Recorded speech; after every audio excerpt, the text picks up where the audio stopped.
Okay. Um, First of all, I'm testing the volume on this game just to see how my microphone is. I don't normally live stream with my own audio, so bear with me while I just testing the volume. Sounds good. I'm watching it on my TV.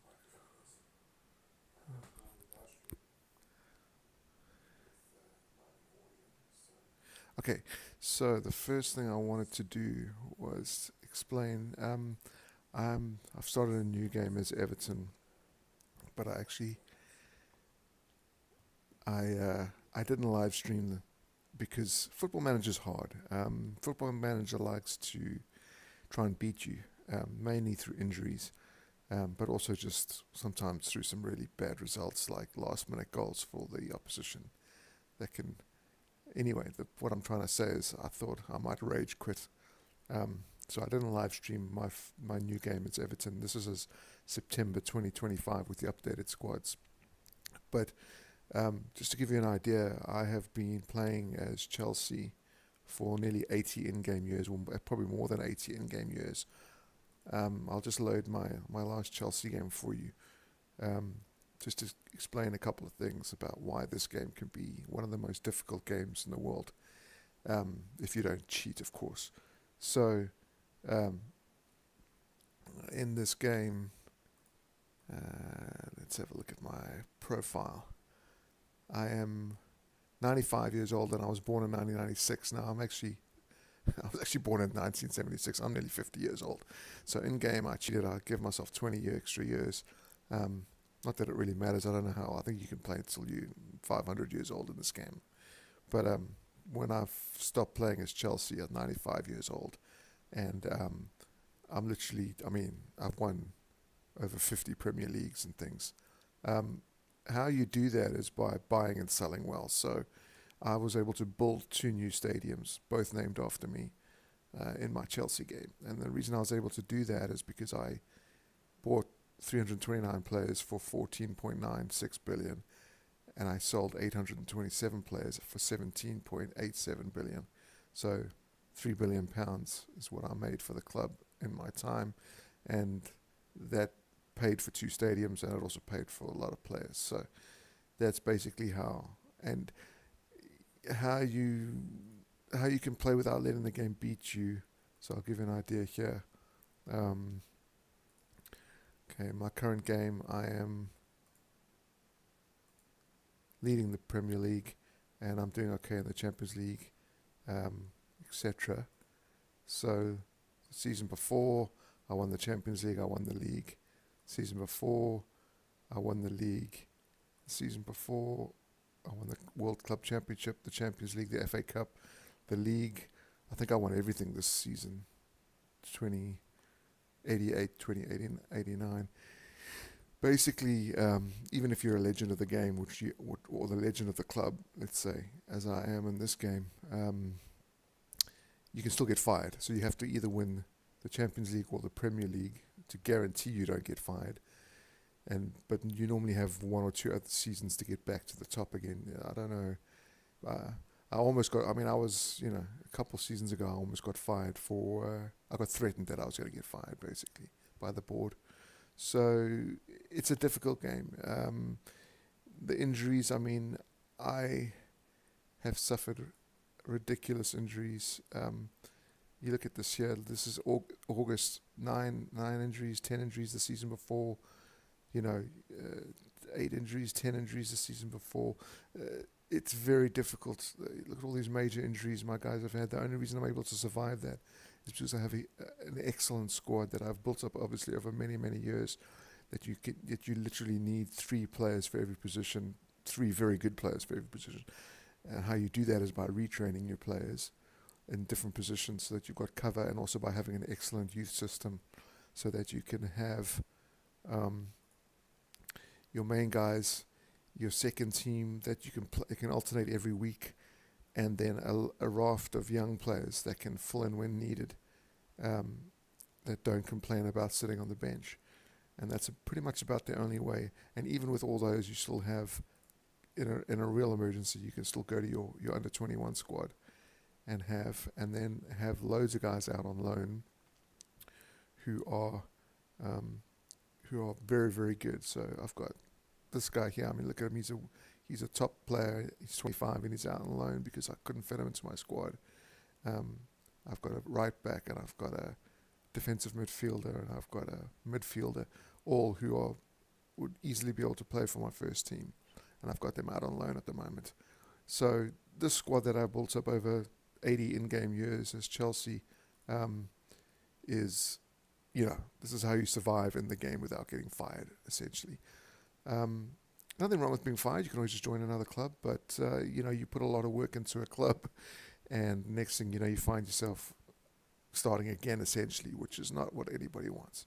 So I have started a game as Everton, and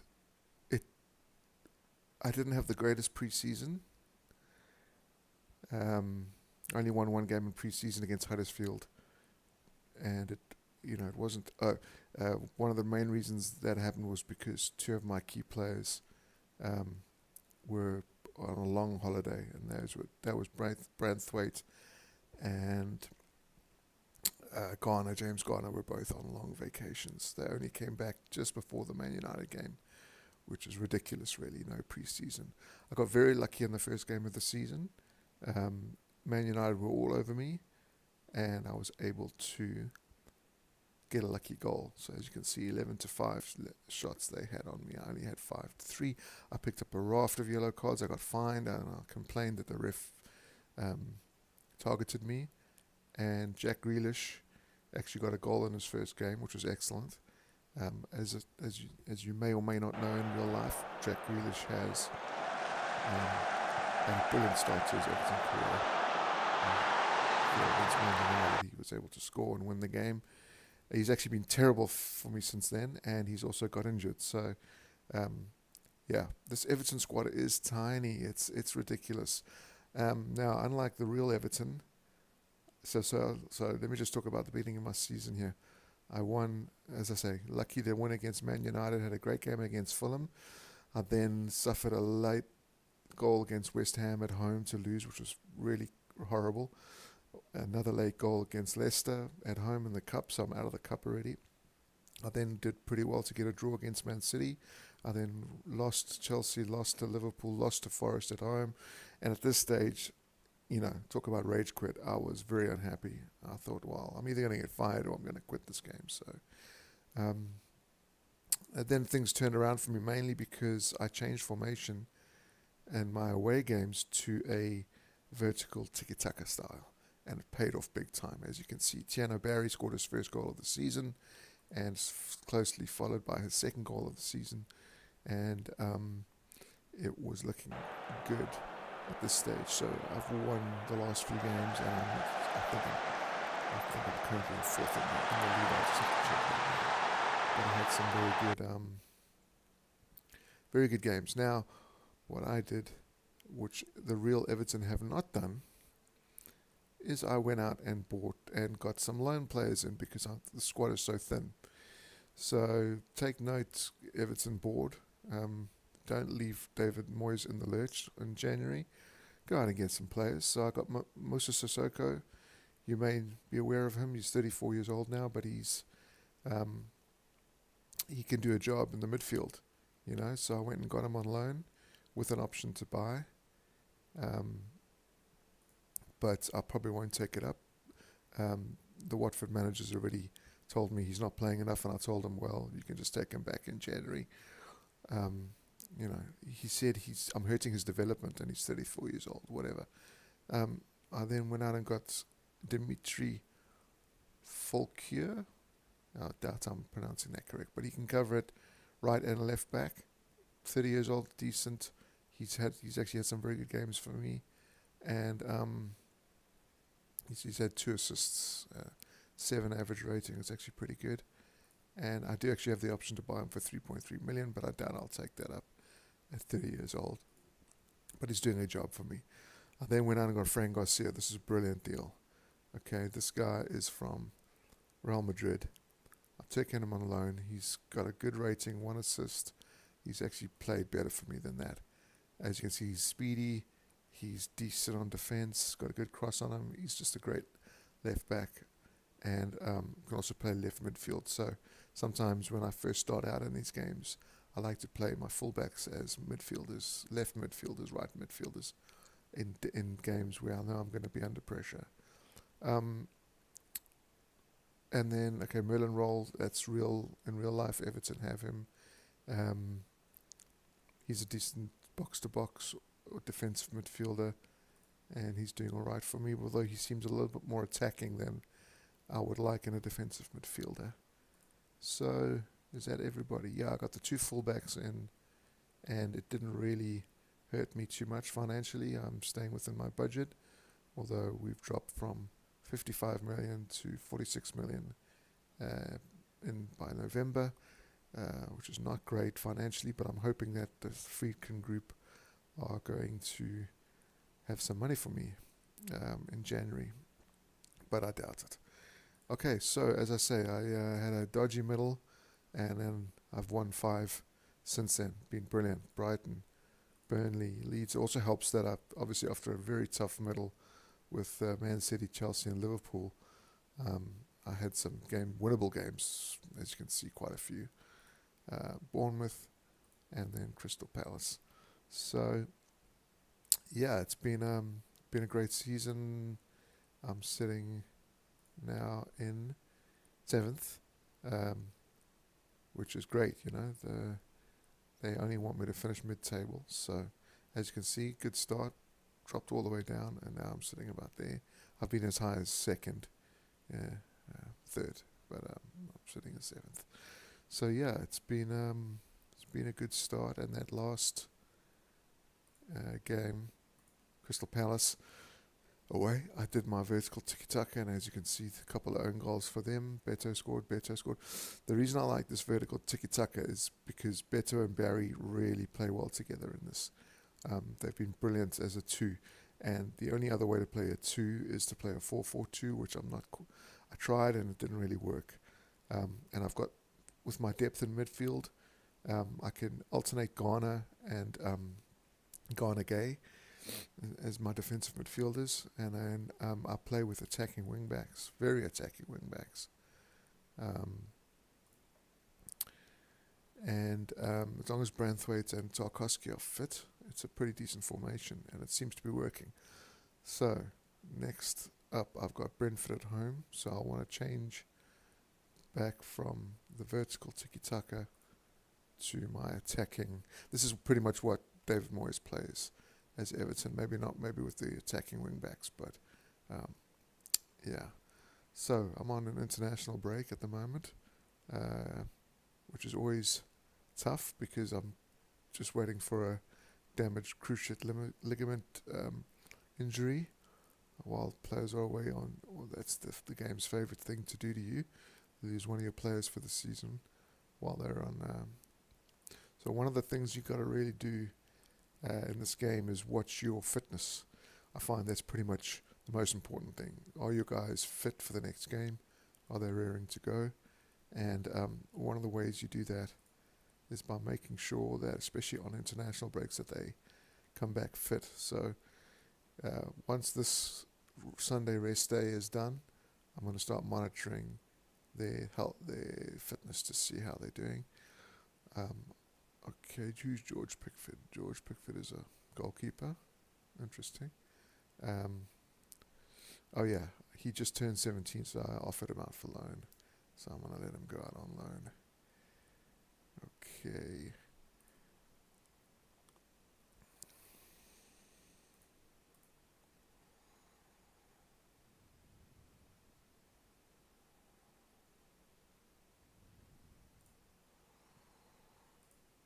Always praise you guys for training well, especially over 9.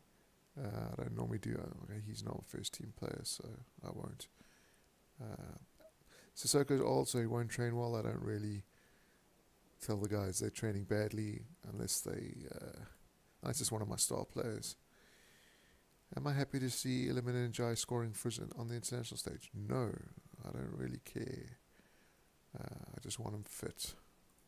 Okay, so far what's happened in this game is that Njaya has been below average, and so has Grealish. Grealish was terrible. I kept trying him in different positions, and he just wasn't doing anything. And then he got injured. So a bit annoying because he does have an injury record, but in real life, he's had a fantastic start. Here we go. He's coming back from twisted ankle, which put him out for almost 2 months, which is really ridiculous for a twisted ankle, and it's taken him ages to recover. So very annoying because in real life he's fit and he's playing very well, but hey, this isn't real life. This game will try to defeat you. That's what it's going to do, and the only thing you can do is try and defeat it back by keeping your players fit. Okay, so everybody's doing okay at the moment. I'll just keep an eye on their fitness levels. As soon as they've Jake O'Brien's injured again. Didn't he just come back from an injury? Yeah, on the 6th he got... Okay, so...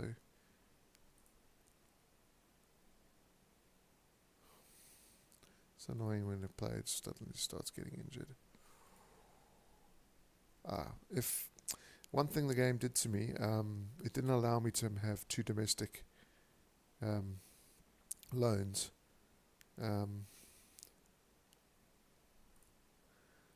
As you can see, it's telling me that I have 2 domestic loans, which I don't have. I think I put a bid in for one, and it counted it as having a second domestic loan. The only domestic loan I have is Jack Grealish. All these others came from European clubs, yet the game stopping me from having a second one, and I would really like Luz Miley as a defensive midfielder. Pretty annoying. It's because he's for that age, pretty decent. So that is a bug in the game. It's very annoying. Another thing, I updated my squads, and it doesn't have the Jack Grealish £50 million buy option, which it does in real life. Okay, so Tino Barry's playing for the French under-21s, and he just scored 2 goals. That's excellent. Ball control, Patterson, defensive position. Oh, I don't like to train Patterson because he's injury prone. Dewsbury Hall, quickness, no longer a weakness. Okay. Tino Barry moves into channels, we'll do that. Tries killer balls option. Okay, Irabunum, I've only been playing for my under-21 teams. He's just not good enough for the first team squad. He's not really good defensively, and he's not very good attacking either. So, yeah. Alright, so we're back. Branthwaite's back. I'm going to rest him for 2 days. Barry's back. I'm going to rest him for 2 days. I am extra careful with my guys because they get injured way too much.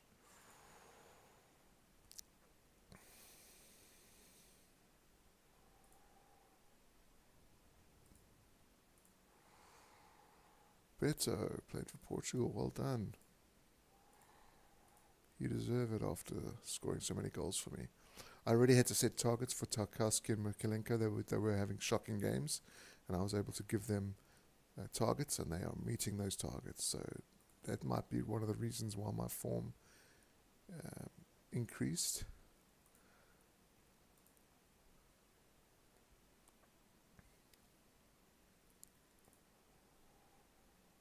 Harry Foster, how are you doing?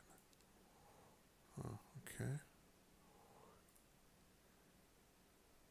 I don't really care about him.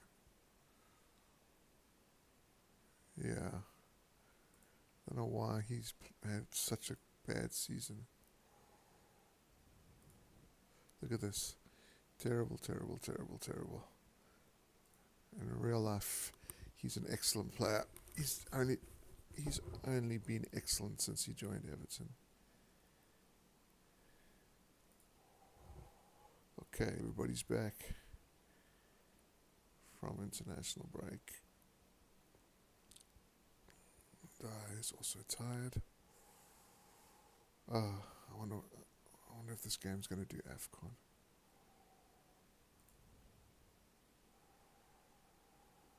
Took Jacob Bryant's injured.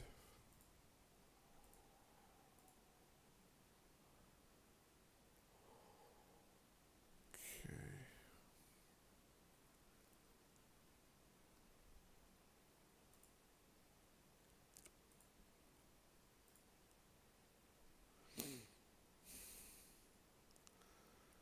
I've got no money, by the way. I've got less than £1 million in my budget, and I'm right on the limit of my wage budget, so can't even really get in any loans.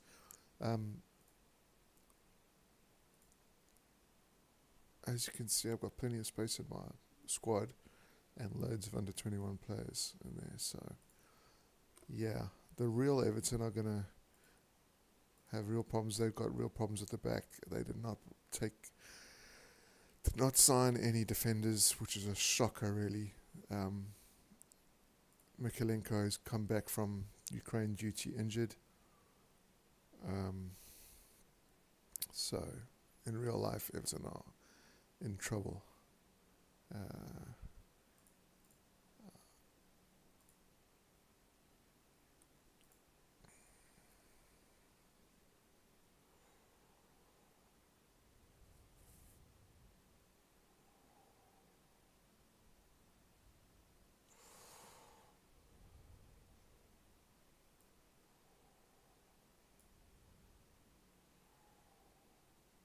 Okay, I think I'm going to start Mykolenko and Patterson. And Gay is on a yellow card. Has to do with the rest there. Okay. Tarkowski, Branthwaite. Garner, Sissoko. No, that's not right. Going Gay. So, as in the real game, I like to play Garner and Garner Gay.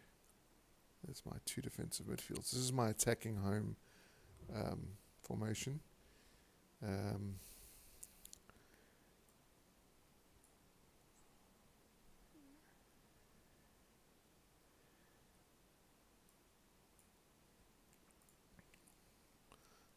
He's dropped. Okay, he was a 4-star, and he's dropped and he's been playing well. So that's okay. He had one bad game. Okay, great. So the game doesn't like that.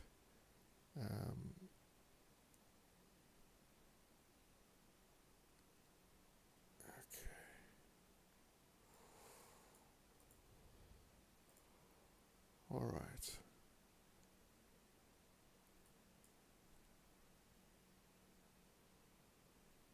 Grealish is fit again. Okay, so we can put Grealish back on the bench.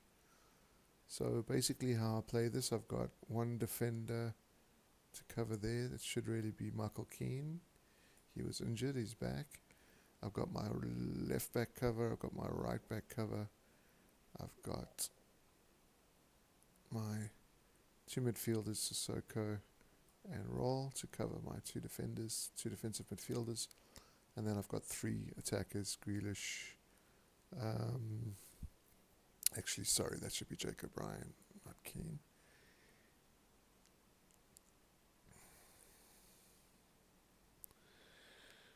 Yeah, and then I've got Dibbling, Grealish and Barry to cover the front. Alright, Pickford. Actually, Pickford I've been playing as a straight-out goalkeeper. He was letting goals in left, right and centre. Okay, so this is pretty much my full-strength team. So I'm waiting for an injury now, because you never go into a game with a full-strength team. The game loves to injure one of your players right on the cusp of the game. Let's see if it does it this time. Brentford are in third. Oh, great. I thought Brentford was going to be quite an easy game. Well done, James. Good. Trained well. Okay.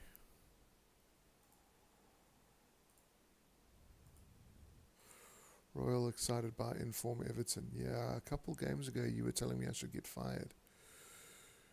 Okay. I never attend press conferences. It's always the same questions with the same blend. I only do press conferences when I really want to complain about something. Okay, something I want to show you in the first game at the Hill Dickinson the second game, James Garner got an actual goal that was almost exactly like his real goal that he got in the for Everton when he was playing as left back. If I don't know if you've watched Everton this season, but he got a great goal from left back. And in my second game at the Hill Dickinson, he got almost the exact goal that he got in real life. So I thought that was pretty cool. I also love the new Hill Dickinson graphics. They are very good. It looks like almost like the real stadium. It should be more square, but they've done a pretty good job.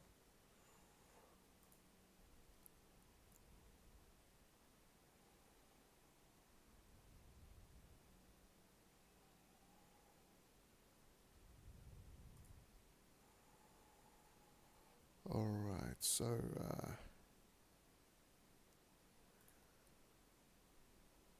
what I'm going to do, I'm going to end my commentary on the game, and I'm going to start playing some fan channel commentary, because I can't keep talking about this game. First of all, my throat gets sore, and second of all, I'm sure you get bored of my voice, so I'm going to change, and I'll do that in game. Okay, everybody's fit. Wow, I'm not getting any injuries, that's good.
Teams have a bad start, and they can then just go and spend another 5-10 million, say, match against Doncaster with your iconic site into a QuickBooks.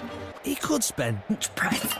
Oh, that's literally distinct features with the legendary entry at 7:30 Friday night. Triple filtered freeze-dried.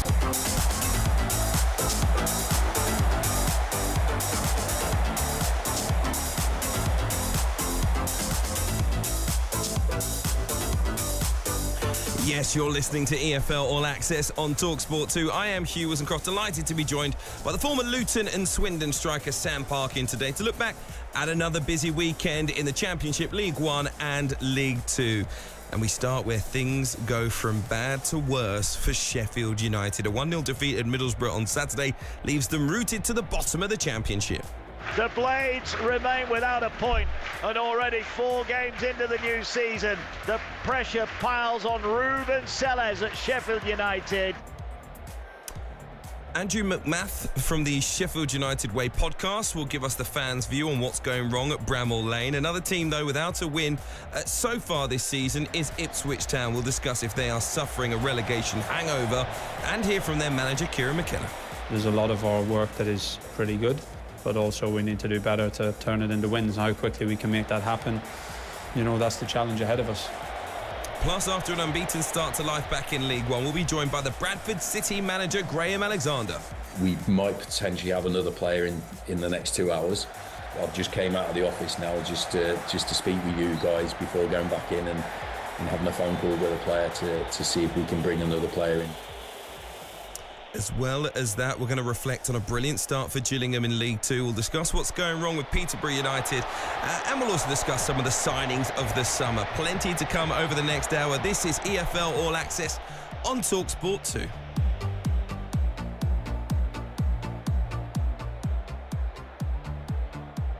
So I hope everyone enjoyed the weekend, and as ever, I hope your team delivered what you were hoping for. Can't be the same for everyone. We'll talk about the highs and the lows of the weekend. Sam Parkin alongside me on transfer deadline day. Were you a deadline day transfer at any point?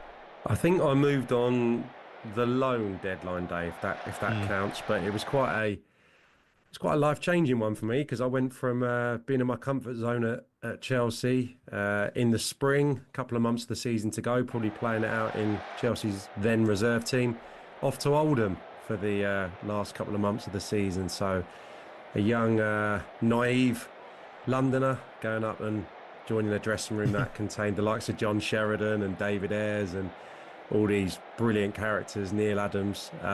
So yeah, it was a real, I'd say a bit of a culture shock for me, but also taught me so much. But yeah, that was funny. Yeah, driving home from Chelsea's training ground at Heathrow as it was then, and packing the car and up to Greater Manchester. So yeah, great memories.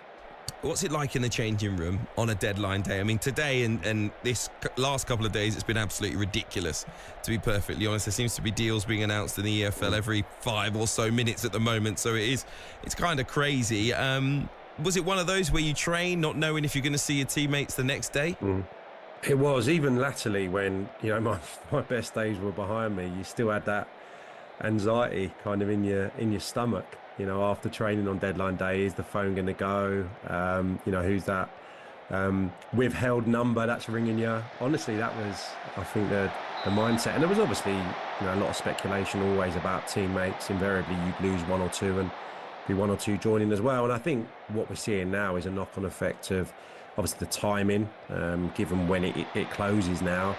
It's that domino effect. The Premier League makes the EFL clubs have to wait. The further down the food chain you are, the later the business. And I think, data now and the different markets that people are looking in, so many players coming from the continent now to the Championship in particular, number of clubs, using all different kinds of scouting networks, going to all different kinds of leagues across Europe and the world, scouring to improve their squads. That's very different from how it was 10, 15 years ago, especially in the second tier. But we will look at the football. The football, that's what we're all here for, players on the pitch. And we start with the Championship as ever, Sam, and we are going to start with the positives of what happened at the Riverside for Middlesbrough, because they are the only side in the division with a 100% record. It was a narrow 1-0 win against Sheffield United, who we'll come to. It was live on TalkSport 2 on Saturday lunchtime. Tommy Conway with the winner in the game. We haven't really spoken about Rob Edwards so far this season, but I think obviously it is a good time for that. I'm one of those who kind of raised an eyebrow at him going to Borough. Not that I don't think he's good enough to coach at this level. I wondered what kind of improvement it would be in terms of style of football. I don't think Carrick's, as maybe ineffective at times as it was an ugly brand of football. I don't know if Rob Edwards had ever played, except for Forest Green maybe, a fairly open style of football. Luton Town were Luton Town, weren't they, when he was in charge of them? But actually, I've been really delighted to see how things have gone for him so far at Borough, particularly from a footballing perspective. They seem a good team to watch that have made some really good additions on top of it as well, and they could have a fantastic season. Yeah, I think what you said was fair. I think the jury would have been out in various quarters about Rob Edwards' considering the last 18 months or so at Luton. The early part of his career, you could only be impressed with. But I think the style of football that you mentioned there, certainly at Luton, it lent itself to the way that Rob Edwards kept things very, very similar to how Nathan Jones, I suppose, departed the job. The tight confines of that stadium, especially when they were upsetting the odds towards that promotion from the Championship, and then at times in the Premier League, it lent himself to that physicality and balls into the box, two very dominant centre-forward, dominant central defenders as well. So I always felt this was going to be a bit of a blank canvas for Rob Edwards going there, and we were going to learn so much about him. And already, he's looking to be the real deal. I'll name check my old mate Adi Vivash again, who's his number 2, formerly, of course, that worked wonders with Mark Robins. So they've accumulated a really clever coaching squad there, and you look at the performance from Saturday, it could have been worse for Sheffield United. That probably wasn't a 1-0 on statistics, and on big chances they could have had 1 or 2 more if it wasn't for some wonderful defending from Tanganga on his Sheffield United debut. But in all departments, really impressive, especially that midfield axis of Hackney. Hopefully nothing happens there for their sake in the next hour. And Aidan Morris, a player who I talked up a lot a year ago. He did maybe have a dip his first year in English football, but he is looking sublime at the moment on the ball. Maybe there was a bit of a worry about the strength of that midfield too. Well, they've been formidable so far. So yeah, can only compliment what Middlesbrough have done so far, because 4 from 4 is some going at any level, especially to do it in a league as competitive as the Championship. Yeah, it would be massive for Borough to keep hold of Hayden Hackney, who had a big bid from Ipswich turned down, or rather I don't think he wanted to move there. Were the reports at the time he was feeling like he could play in the Premier League, and I know that West Ham United were linked. He is a player who's growing and growing, but if Borough can keep hold of him at least until January, that could be a massive boost to their side. They added a little bit of their own Premier League quality. The goal coming from Tommy Conway, yes, but it was Premier League precision from Matt Targett with the ball that played him in, perfect weight on it. But what worried me really about the goal wasn't just that final pass. It was essentially 3 passes, Sam, that sliced through the entire Sheffield United team to create that goal. And it was just not the Sheffield United that we're used to. No, not at all. It was a poor goal to concede in its simplicity, really, as lovely as the weighted pass was. I felt Michael Cooper as well, a little bit slow to go down maybe. He's been such a brilliant goalkeeper in the short time he's been at Bramall Lane and previously at Argyle. So yeah, I think various problems with the goal. I think again Tanganga will prove to be a brilliant asset to that back line. Obviously they seem to be going for the kind of tried and tested Championship route with someone like Chong coming in the other day, or Bene you mentioned there as well. Danny Ings, yes, we know his best years are behind him, but if they can improve their creativity, he will get goals in the second tier, and that is a big if at the moment. That's again 2 back-to-back away games, Swansea and then Middlesbrough at the weekend, where they've not had a shot on the target, which says to me that they're lacking in all departments at the moment. And yeah, the proof is going to be in the pudding, isn't it, in terms of how quickly this new team can gel. We always say, I think on this podcast, 5 or 6 straight defeats, any manager in the world is going to come under pressure. They've reached that mark already, so they need a massive result, and I think it's Ipswich first up after the break, which is a huge game. What did you make of the scenes regarding Ruben Sayers at the end of that game? We are going to talk about Sheffield United in more detail, but just from, I guess, a fan perspective, I know it wasn't all of the Sheffield United fans, but to see the reception he got at the end of the game, does that bode really badly for his future? He can turn it around. I think it'll be my sentiment when we talk about a lot of clubs this evening. They're still trying to get their best 11s out there. They're still trying to work out exactly how it's going to look this season for them, but that excuse is going to run out, and it's going to run out very soon. I thought we saw fruits of his labour against Millwall in the second half. That was a much improved performance, but to fall so limply once again away from home, and they're the I wouldn't say real supporters, but they're the ones that travel across the country. So yeah, they would have felt that again, not seeing them have any attacking impetus. Yeah, a really flat performance, but again, needs a little bit of time, and none more so than now, 2 weeks on the training ground to work the majority really hard. You have to see an improvement in that Ipswich game, otherwise, understandably, his position is going to be hugely under question. Let's talk Ipswich next, shall we? They remain without a win so far this season, so struggling a little bit as well. They scored a 106th minute penalty to snatch a 2-2 draw at home to Derby, but it's 3 draws and a defeat to start their season. Let's hear from the Ipswich Town manager, Kieran McKenna. They're yet to pick up a win so far. He told TalkSport after the game on Saturday, it's solely up to them to turn things around. It's really frustrating, so we know we need to win games sooner rather than later, but you can't wish your way there. It's only by performances, getting better and learning lessons along the way about the challenges, about the division, about what opponents are trying to do to stop us, that you'll get there. So yeah, I think it's probably 3 games in a row that we've had more possession, much more chances than the opponent. We're not giving away much, we're not having too many problems in our structure. We've just, importantly, but giving away some really poor goals against direct play, and we're having much more territory, much more ball. We're getting to good positions. We're not turning that into enough goals at the moment, so there's a lot of our work that is pretty good, but also we need to do better to turn it into wins. How quickly we can make that happen, that's the challenge ahead of us. No one's going to give us it, so it's up to us. Well, a little comment from Kieran McKenna about struggling to turn their good play into goals. They've kind of acted on that in the past couple of days. They've signed the Norway forward Sindre Voller Egeli for £17.5 million, which breaks the record for a transfer fee spent by a championship club, or at least it did at the time. I'm not sure how much money's been spent in the last 2 days. Ipswich have also completed the signing of Marcelinho Nunez from their East Anglian rivals Norwich City. That was for around at £10 million. So I was going to ask you whether we're watching a relegation hangover from Ipswich Town at the moment. They just haven't clicked into gear. It's almost like they've said, we need something extra. We need something extra if we're going to actually play it the way that we want to. And this is clearly what they've done in the market. Sums really. Pales my £500,000 into insignificance, doesn't it, from 2005? You still overpriced.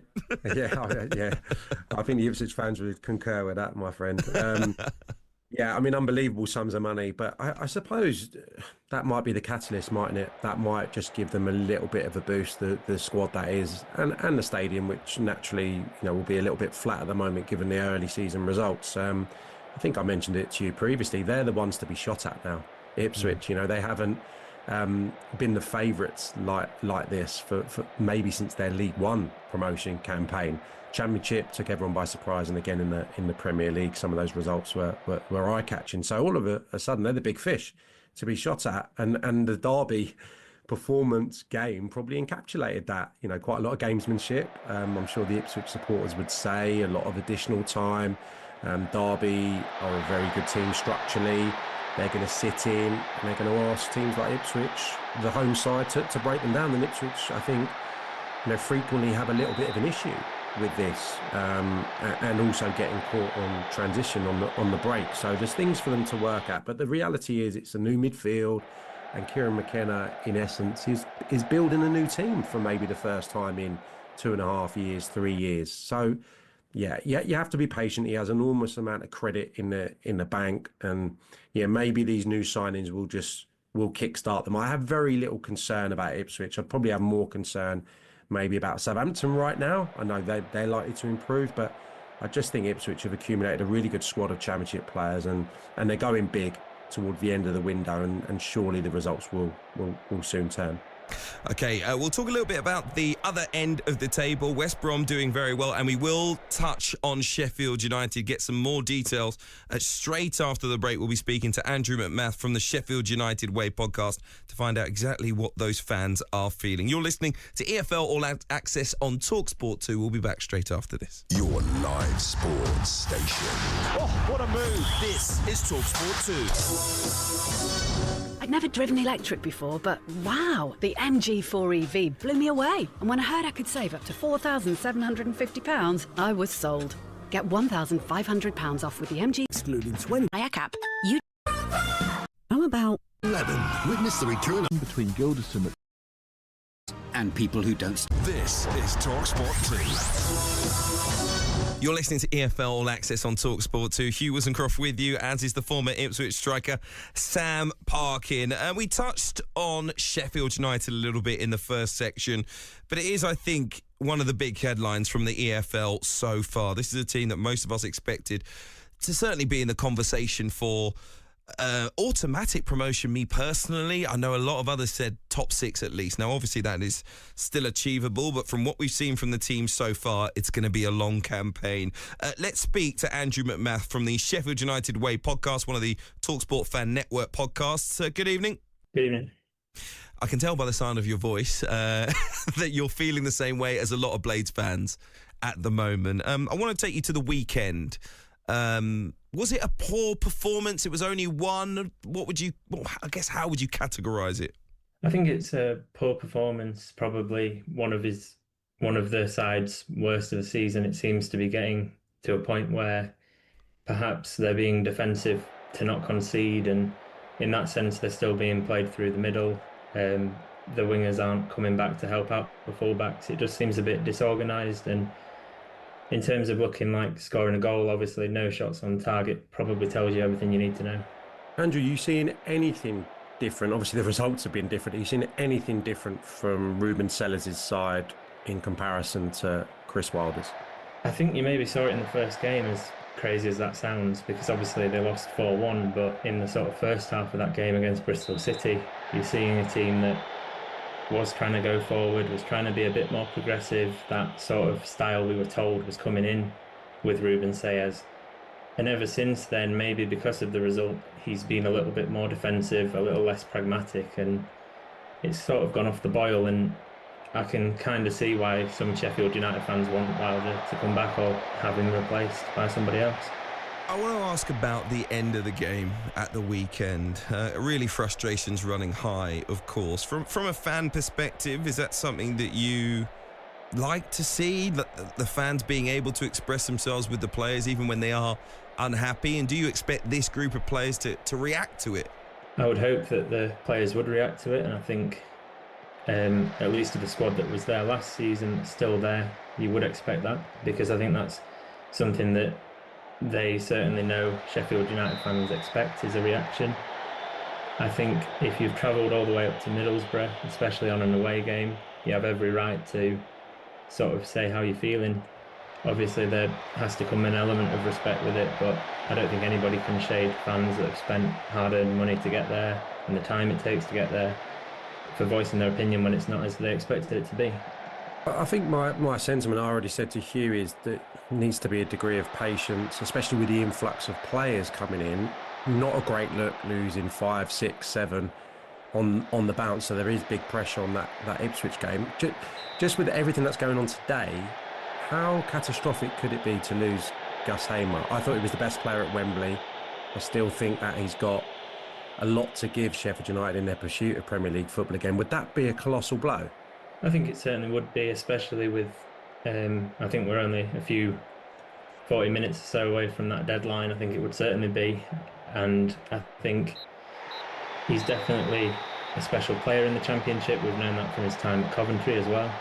I think he's a high asset for a number of teams, but if they can keep him, it will just be a morale boost that things aren't quite as terrible as they might seem, and that things can be turned around, whether that's with Sayers or somebody else. And it would be nice to keep Gus, as he also seems to understand the club and understand what it means to play for Sheffield United. We saw that with his goal in the Cup against Birmingham. He can pull you out of a game that you look like you're going to lose and give you a chance at winning it. And unfortunately it didn't go that way, but he definitely gave a good go and seems to be the player that tries to give you that moment of magic. You have made a couple of moves today to add to what you've done in recent days, signing